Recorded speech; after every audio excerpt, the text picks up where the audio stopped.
Hello po mga kababayan, mga kaibigan, mga katokis. Welcome po muli dito sa Simply Talkies Vlog. Tayo po ay magbibigay ng ating maiksing komento, opinion at reaksyon sa mga mainit na usaping politika sa ating bansa. Shout out po sa lahat ng ating channel subscribers, mga followers, mga nagla-like at nagsishare ng ating videos. Special shout out to all our OFWs, doon po sa mga matitino, sa men and women in uniform, sa ating mga frontliners at mga guro, at ganun din po, may God bless us all, may God bless our country, and may God bless the Marcos administration and protect it from the evil forces, the likes of Dutertes, their minions, their followers, and the anti-Marcoses. So pag-usapan natin mga kababayan, no, yan pong si Digong at yung kanyang legal counsel ay nagmamakaawa po. Ayan, saan sila nagmamakaawa at bakit? At ganun din po si Sara Duterte ay merong habilin sa kanyang mga supporters. So kukuha po tayo ng dalawang quote card at isa lamang na lumang article na nung naisulat nung March 29, 2025 sa GMA News Online. So bakit natin nasabing nagmamakaawa si Digong, no? Kasi ito pong mga supporters nila, mga ulalo. No? Yung mga supporters nila, binaboy ang pagkatao ng mga ICC judges. Binalahura ang mga itsura, no? Pinagsabihan ng kung ano-ano. No? Pati si Sara Duterte, sinabing bobo ang mga lawyers ng mga EJK victims. No? Ngayon, mga kababayan, diyan po sa balita ng GMA News Online noong pong Marso 29, si Digong through his daughter na si Pusit ay may pakiusap po. Sabi ni Digong, Rodrigo Duterte asked supporters not to discuss ICC case. Huwag niyong i-discuss ang ICC case kasi baka masubjudice siya. Baka lalong makapasama pa sa mga kaso niya. At baka lalo siyang mapaginitan. Oo, dahil sa inyo, kayo ba ang nasa kaso? Kayo ba ang nakapreso? Di ba hindi naman? Hindi naman kayo huhulihin ng mga nasa ICC kundi si Digong, no? Kaya hangga't maaari, wag nyo daw i-discuss. Ito po ang sabi ni Digong through his daughter. VP Sara Duterte conveyed several messages from her father emphasizing his request for supporters to allow the legal process to proceed without external interference. O ayan po, wag na kayong makialam. Kung gusto ninyo, mag-vigil na lang kayo dyan, mag-prayer rally kayo, mag-nobina kayo, pero yung sasabihin nyo pang inosente, kinidnap, ganito ang ICC, mga gago, mga gaga, mga bobo, ganon, hindi po. Kaya pakiusap ni Digong, nagmamakaawa na siya. Huwag na kayong makialam. Bawal na yan. Let me be in peace. Quote, sabi niya, ito po ibabalik tanaw lang natin. Quote, sabi niya, kung gusto niyo ipahayag ang inyong pagsuporta, kung gusto niyo ipahayag ang inyong galit na nararamdaman o kung kasiyahan na nararamdaman, sabi niya, huwag natin pag-usapan ng kaso at huwag natin pag-usapan kung ano yung nangyayari sa kaso, correct? Lalong-lalo na pagdating sa mga complainants o reklamo na nandiyan sa loob sa International Criminal Court. Tama. Kasi itong mga ibang mga talagang mga kunwaring mga diehard supporter ni Digong, no? Kung ano-anong pinagsasabi, lahat po pati mga biktima, mga lawyers ng biktima, mga ICC judges and prosecutor, binabalahura po nila, no? Hindi sila makaget over. Sabi nga ni Sara Duterte, mag-move forward na tayo. O yan. Okay. Now, ganun din po ang legal counsel ni Digong. May pakiusap din, nagmamakaawa din na kung hangga't maaari, no? Huwag nyong gawin ang gusto nyong gawin na mambalahura, no? Pag-usapan pa ang mga kaso kasi makakasama kay Digong. Wala namang kayong kaalam-alam.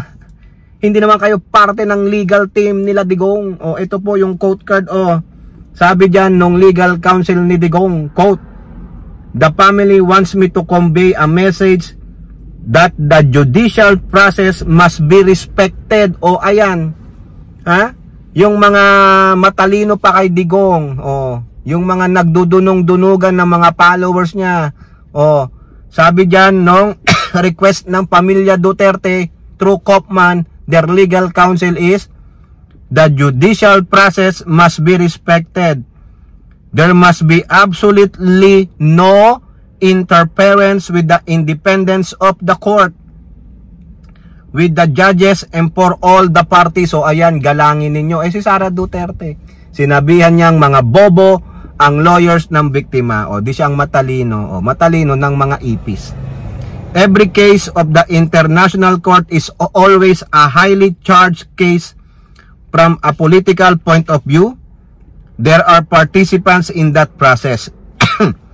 There's the prosecution, their defense, and also there are the victims. So, I ask everybody to bear that in mind. All the supporters who have demonstrated this huge expression of love, they should also bear that in mind as well." Ayan. Ha? Kaya kayo na mga supporters, tulad ng paalala ko lang, sabihin nyo na lang, magdasal na lang kayo. Kaawaan ng Diyos si Digong, kampihan, patawarin sa kasalanan niya sa poong may kapal. Di ba? Nagninilay-nilay na nga ang inyong puon Ha? Hinamon niya ang ICC nung hinakot siya, kasalanan niya, nagmayabang siya, nagmalaki siya. So, irespeto ninyo yung desisyon niya. Irespeto nyo ang both sides of the parties. Kung gusto nyo makisali, magpakulong din kayo, mga gunggong. Okay? So, ayan ayan po yung advice, yung pagmamakaawa ni Kopman sa mga Duterte supporters. Be humane, be respectful. Respect. Kaso mga wala kayong respeto kasi wala kayong good moral right conduct. Okay? Now, punta naman tayo dito sa napakatalino ninyong BP.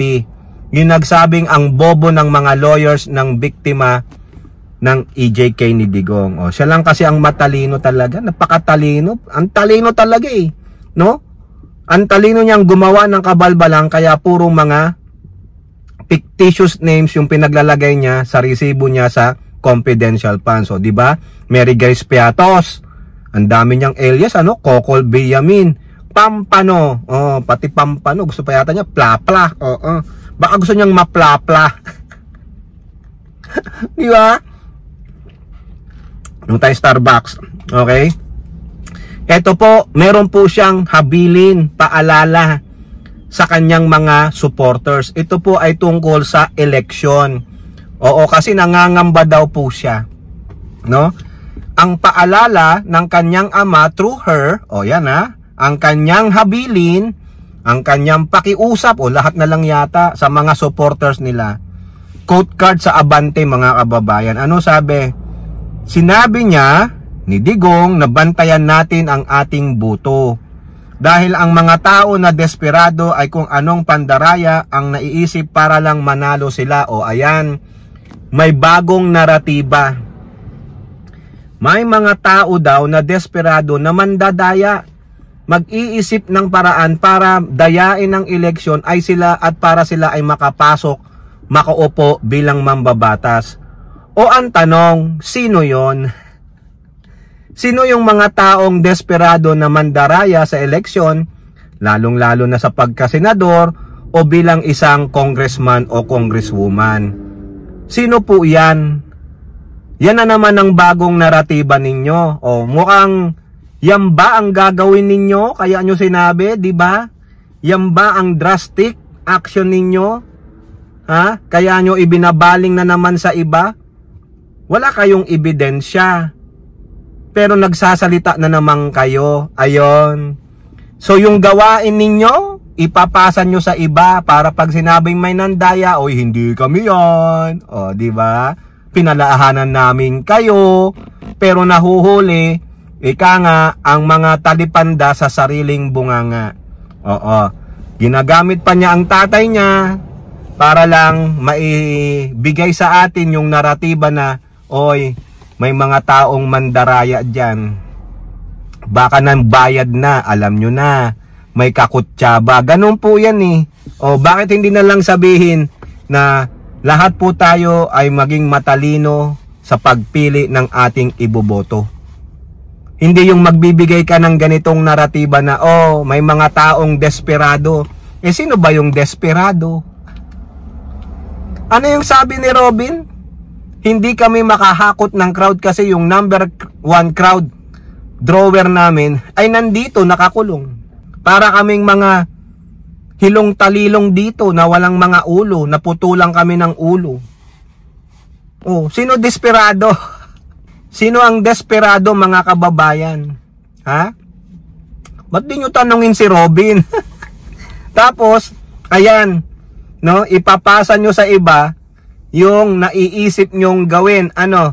Desperado. Why don't you come to your senses? Come down from your penses. O, di ba? Huwag kang mandaya. Sino kaya ang mandaraya, mga kababayan? Sino yung tinutukoy ni Sara Duterte na mandaraya? Sino yung mga yon na mga desperado at gagawin ang lahat para makapandaya at mauupo sila? Sino? Sino? O walang may pangalan, basta magbigay na lang ng naratiba. Ganyan po katalino ang inyong BP. Basta daldal lang ako, bahala na kayo maghanap ng ebidensya. Di ba? Bahala na kayong mag-research. Pero siya, wala siyang may pakitang ebidensya. O, di ba? O, kayo po, ano pong inyong masasabi?